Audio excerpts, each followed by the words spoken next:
Good stuff. So Yep. if you're Austin Matthews right now, what are you doing?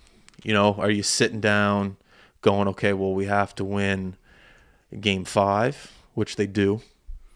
If you're Mitch Marner, are you sitting down going, we have to win game 5, which you do.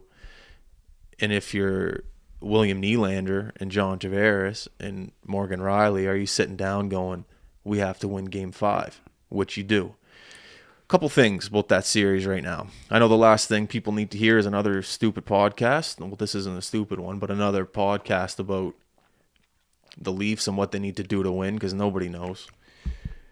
But I'm going to give you my 2 cents on it because you're here listening, so why the hell not? I was at game 1 against Tampa in Toronto at Scotiabank Center. Crazy atmosphere for a hockey game during O Canada. Even before, went out, grabbed a couple drinks with my friends. Shout out to Brody and Ben.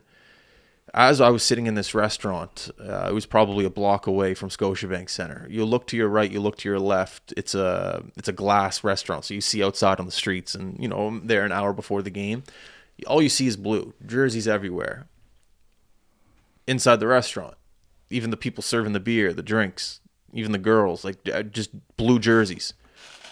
Leaf jerseys everywhere. The town is obsessed with the Leaf and the white and the blue. Mm-hmm. I know you're an Edmonton fan, so right now you're thinking whatever. But the amount of pressure coming from that town, unbelievable. I felt nervous going to watch the game. It was just unbelievable, the amount of pressure that you could feel. I don't know if you've ever walked into a room and you could sense tension. It was like that being outside in downtown Toronto an hour before the game. And you look at their record right now at home, I think they're 1-4, and on the road they're 4-1. So they've only won 1 game at home during the playoffs after all of these games. Huh.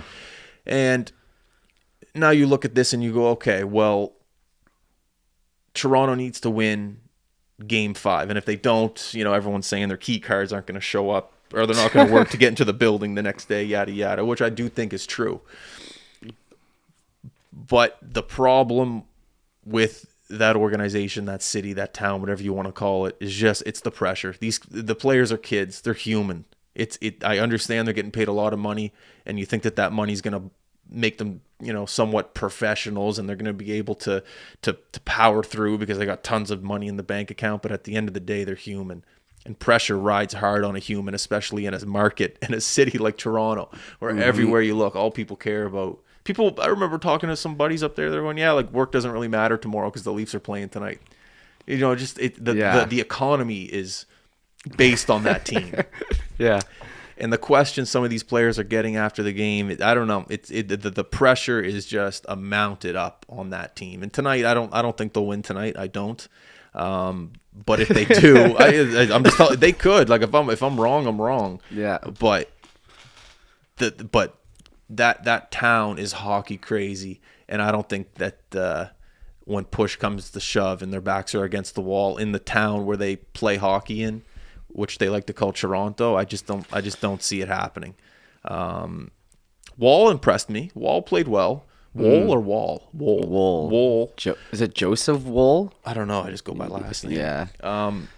But just looking at that series right now, the pressure is still heavily on Toronto. And at the end of the day, Florida, after beating Boston, there's no pressure on them, especially right now going into game 5 up 3-1 going into Toronto. They can go in and make some mistakes and still come out and win this. So that's how I feel about that series. There's too much pressure on Toronto, and there always will be. And until they can find a superhuman that can come into that organization and literally not feel the pressure, I don't see it. Yeah. The question is, if they win tonight, they don't go out with a whimper. They'll go out, fighting. If they lose tonight, kind of seems like they went out with a bit of a whimper, which is unfortunate for Leafs fans after, finally getting that win, right? I will say this. If they do win tonight, I think they could take the series in 7. That's what I mean. Yeah, if they win and they can prove me wrong, Really? if they can prove the High Button podcast wrong, because I'm sure they're listening, and if they can win with their backs against the wall in Toronto, I think that they have a shot in hell to win it in Game 7. Can you imagine they reverse sweep? That'd be I don't know. Yeah, that'd be something. I'd tip a cap to the Leafs fans if they manage to reverse sweep, but we'll see.